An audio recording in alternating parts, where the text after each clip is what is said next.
So we are just going to wait a couple of minutes to see if anyone joins us, and hopefully you guys can hear me if anyone does join us.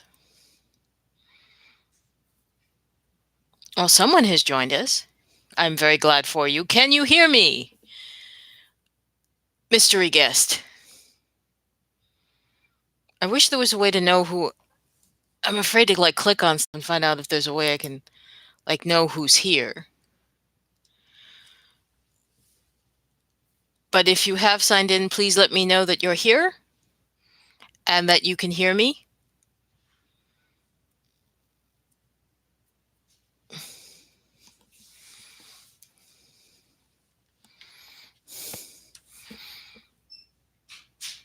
They were here and they left. Oh no. Let's see. Let's see if somebody comes back.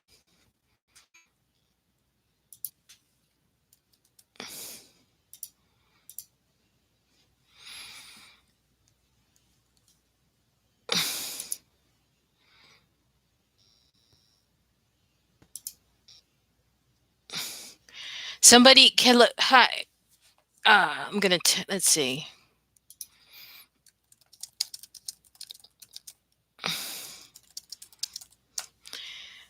Guys, I'm doing this kind of on the fly. Please let me know that you can hear me.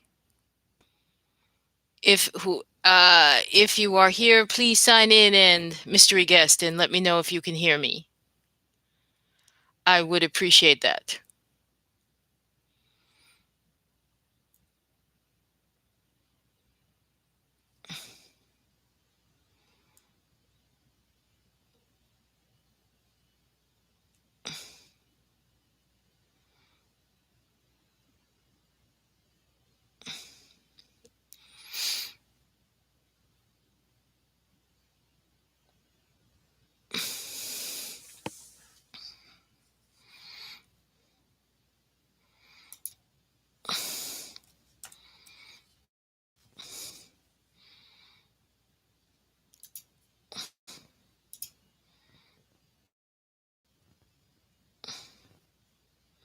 Just waiting for some folks to come on in.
Well, I'm going to go ahead and get started.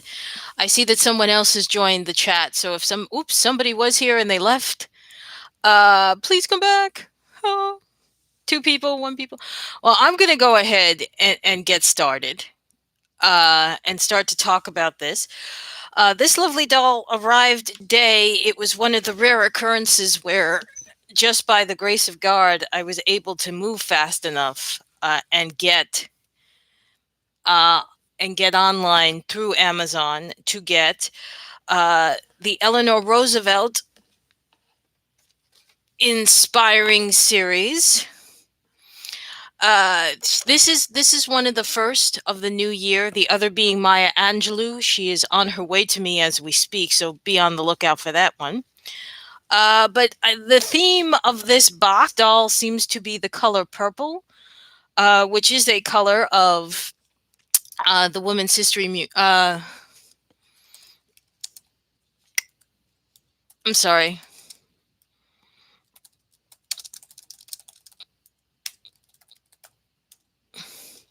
Somebody was just asking me for the link to my channel. Basically, this the color purple is one of the colors of the suffragist movement.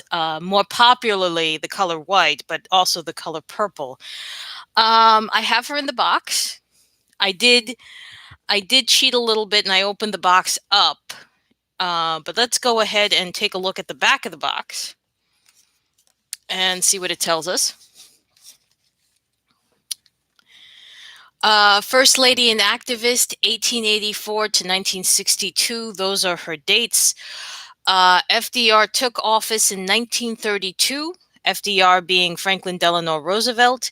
He was elected in November of 1932, and he remained Eleanor Roosevelt, the longest serving First Lady in the history of the United States. Let's go ahead and read what the back of the box says, and then I'm going to tell you a little bit more about her. It opens with a quote, "Nothing has ever been achieved by the person who says it cannot be done." Barbie recognizes all female role models, and the Inspiring Women series pays tribute to the incredible heroines of their time. Courageous women who took risks, changed rules, and paved the way for generations of girls to dream bigger than ever before.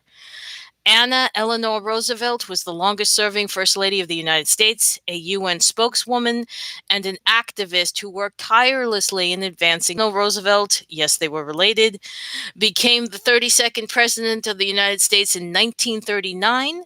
Mrs. Roosevelt transformed the role and expectations of the First Lady. She became a trusted advisor to her husband while also championing policies around civil and economic rights.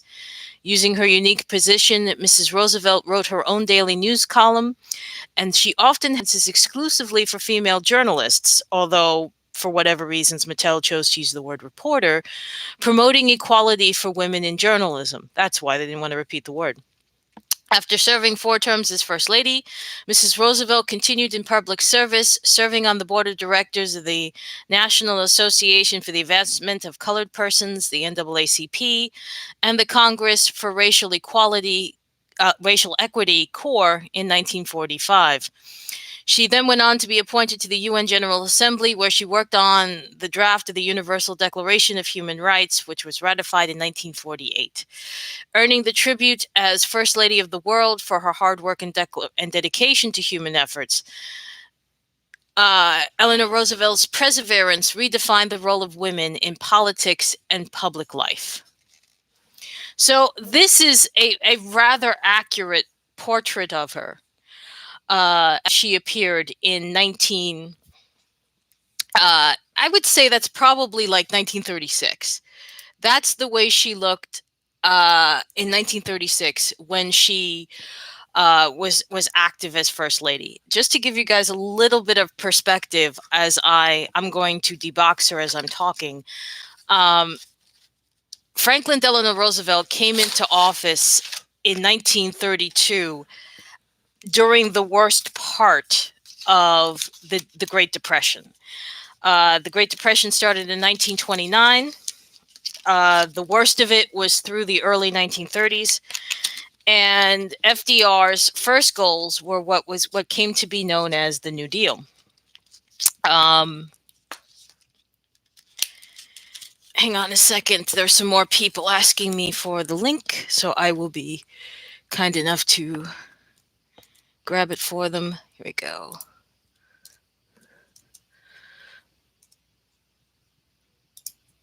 So as I was saying, while FDR was in office the first several years, he had to think about restoring the nation's economy, and that was through the New Deal.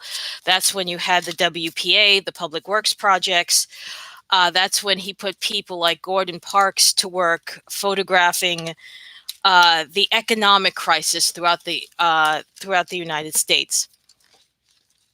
This is also, by the way, the era where many great artists found themselves getting huge amounts of exposure because they were brought in to create the art that still graces to this day many public buildings throughout the United States. Also, as part of the WPA, you saw the beginning of the building of the interstates. You saw power and telephone lines being brought to parts of the country that had, up to that point, not had power or telephone lines. So he was really responsible for a lot of that, bringing all of that into play during the first part of his administration. Just about the end of his second term was the beginning of World War II. Now, usually, and had been the unspoken rule of the United States, presidents served 2 terms. Regardless of if there was war or if there was peace, they served 2 terms.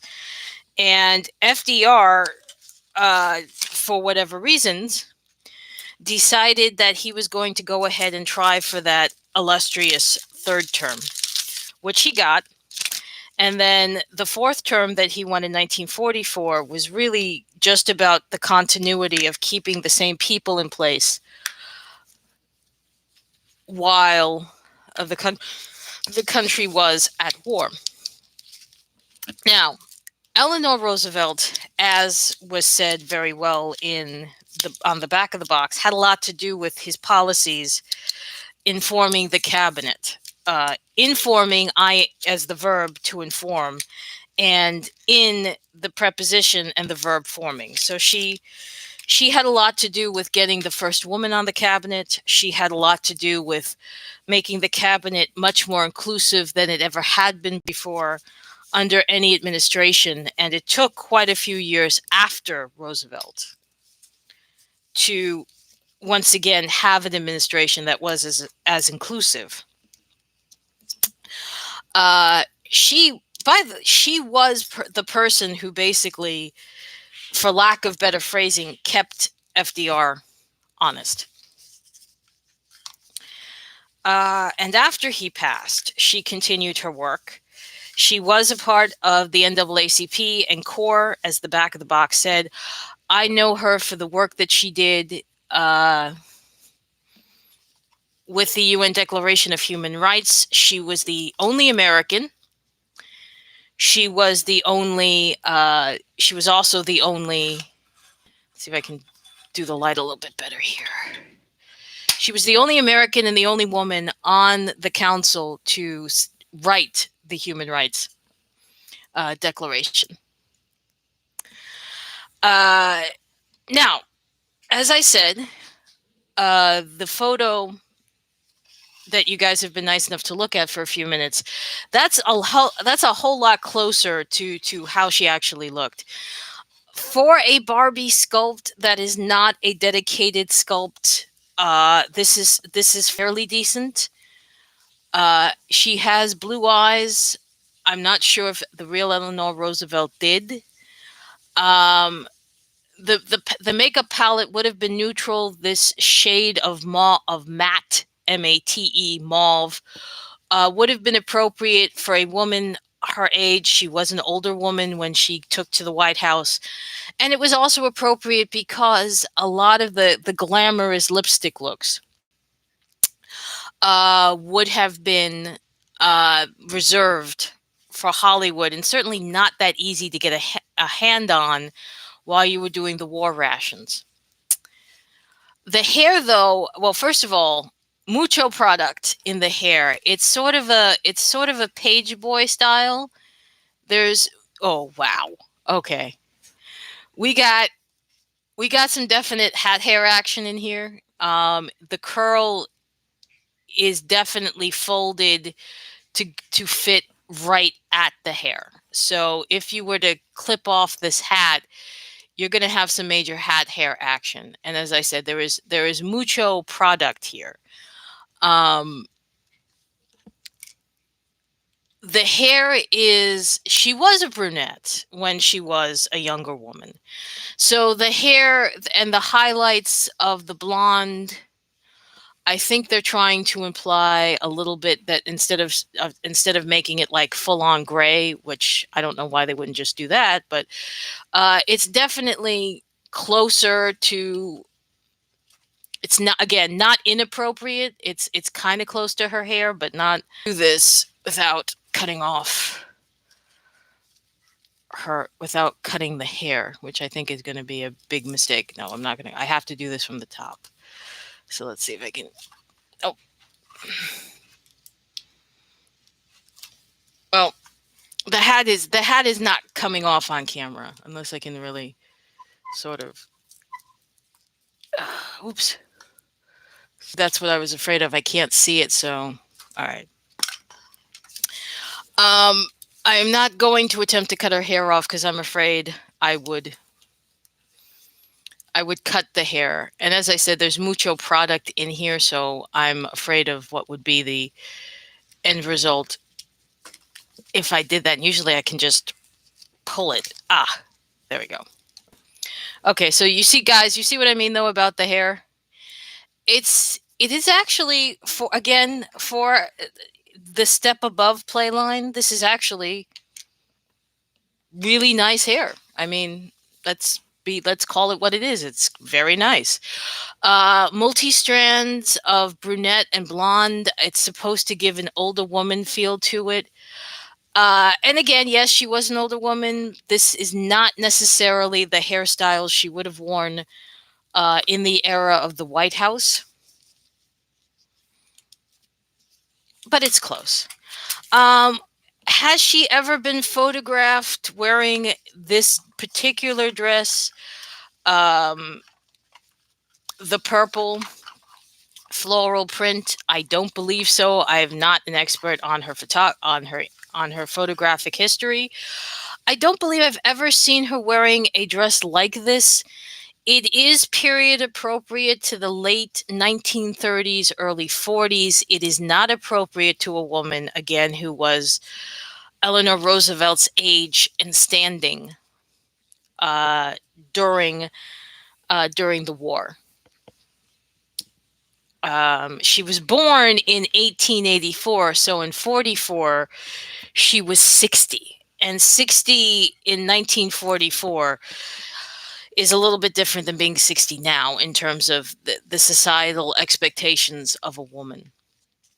Um, the dress is, given some of the other outfits I've seen on Inspiring Women series, this isn't bad. This is certainly by far the softest material I've ever felt on it. It is. I'm gonna go ahead and say it's probably rayon, and this is not anything extraordinary. It's not. It's pretty much printed on. Going to be indiscreet here. It's printed on fabric, but it's certainly the nicest I've ever felt on her. I'm really liking this dress a lot more than I thought I would. Horrifying flashbacks of the cheap silkstone ensembles of the last couple of months are floating through my head, but this is far better.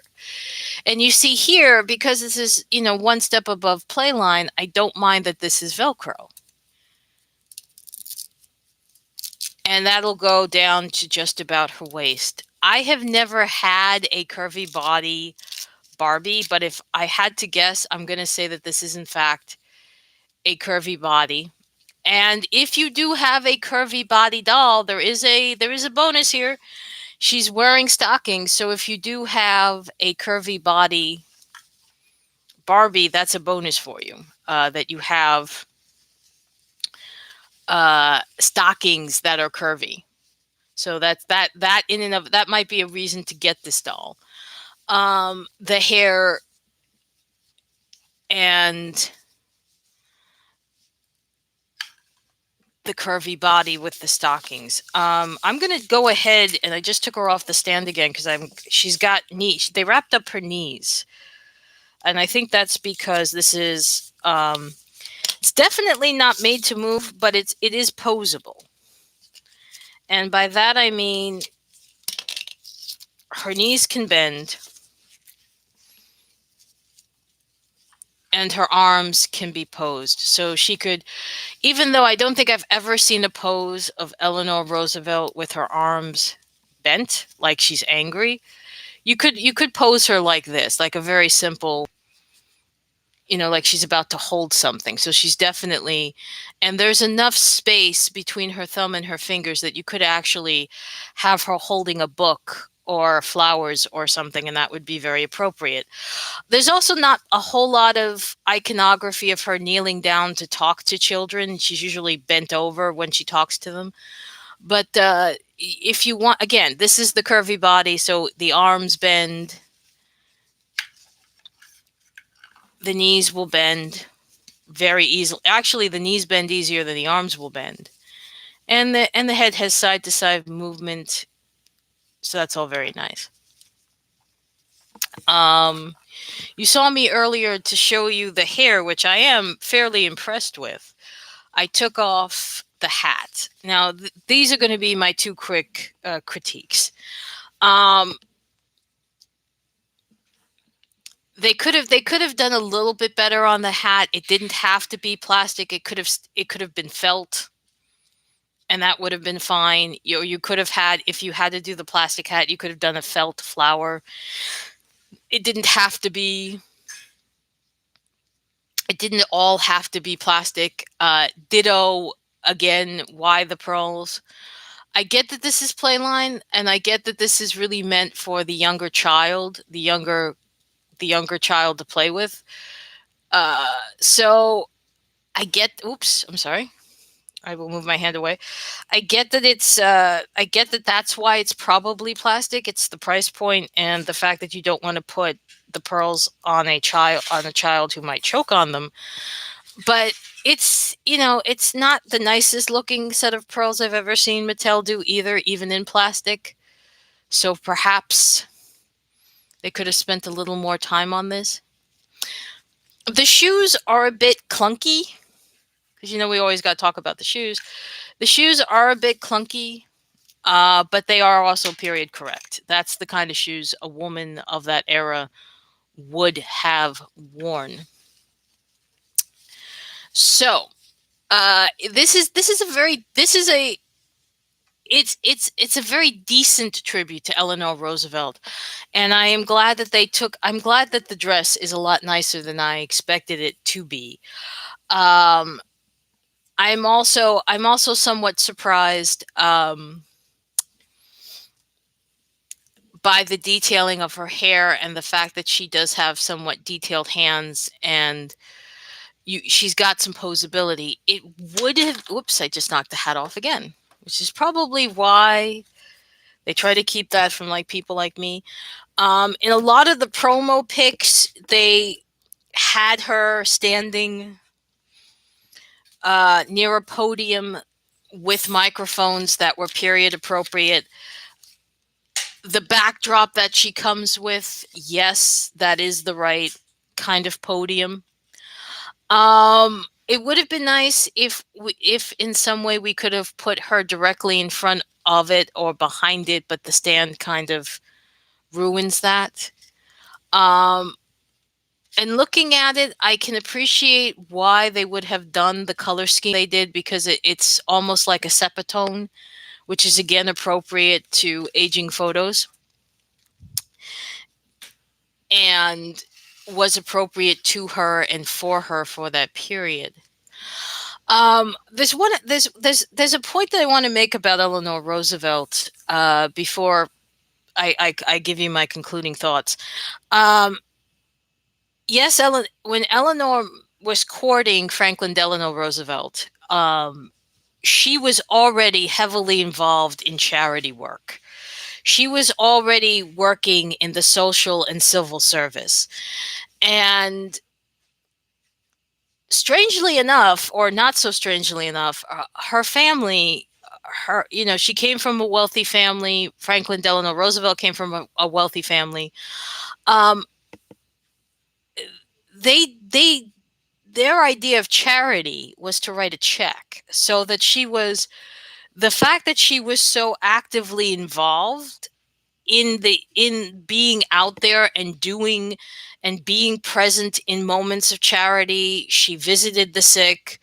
She helped. Yes, of course, she raised money, but she would visit the sick. She took careful notes. She was a very good student of not just how do you solve the immediate problem, how do you solve the five problems that brought on the crisis? So she actively understood what it meant to truly help someone and to change the system as well as to change the situation. And that is what originally attracted Franklin to her. That is what he counted on her to do during his administration, and that is what she did quite brilliantly. Um, so I think, and yes, she really, up to that moment, the template for the first lady was to, to open flower gardens and to host dinners and to help her husband raise money. They were not supposed to be political. It was not accepted or respected if they were political. This is why Abraham Lincoln's wife, Mary Todd, had such a hard time because she was political. And at that moment in history, no one was prepared to accept that. Yes, Edith Wilson, Woodrow Wilson's wife, took on an extremely active role when her husband had his stroke. It is all but now accepted fact that Edith Wilson and Woodrow Wilson's secretary, personal secretary, who was a man, they were the ones running this country when Woodrow Wilson was recovering from his stroke. But that was kept hidden from the American public. What was never kept hidden from the American public was Eleanor Roosevelt's advocacy and the fact that between 1932 and 1945, you had so many women stepping up because economically they had to work and to do the work of running this nation. She was alongside of them in very real ways. And she made it possible that after the war was over, if women wanted to continue to maintain their space in the public space, the workplace, the charity place, uh, the political space, she made it possible for that to happen. So do you get this doll? Yeah, you do. It is an important conversation piece. Um, this is a chance to have a conversation about history, about the history of World War II, about what this country is, thanks to her. She's not always someone that people are aware of. So this is a good way to have conversations about her. Um, you would also want to get her because, as I said, this is a really nice dress. It's probably one of the nicest dresses I've seen lately on a Playline doll. You want to get the doll herself because the hair is quite nice for the Playline. She has a lovely sculpt. It's not particularly accurate, again, to what Eleanor Roosevelt really looked like, but in terms of a dedicated facial sculpt, it's not terrible. This is the curvy body. You get the added bonus of a curvy body with the stockings, so that's always a plus for mixing and matching and for playing. So yeah, I do not know. I mean, I grabbed her right away as soon as somebody said she was up on Amazon for pre-order. I grabbed her. It's the only time that's ever worked for me. I'm usually the person who gets stuck waiting several months for it to come back up on Barbie Collector. I Hopefully this is not another situation like the Maya Angelou Barbie where she sold out almost immediately, and then you see these ridiculous scalping prices on eBay. So please, I don't want to see anybody paying the $80, the scalping rate, for an Inspiring Woman doll. But I would definitely suggest getting her and enjoying her, because this is a lovely outfit, and as I said, it's a great way to have a conversation about Eleanor Roosevelt and about who she is and who she stood for and what she stands for. Who and what she stands for. So for me and for Eleanor, thank you to those of you who are popping in and out for the live video. I am Barbara, and I'm going to see you in my next review, which I'm going to set up and do in a few minutes, and that will be the completely in the other direction. Fictional characters, the Measy Brides of Dracula, Mina and Lucy. So I will see everybody then. Take care.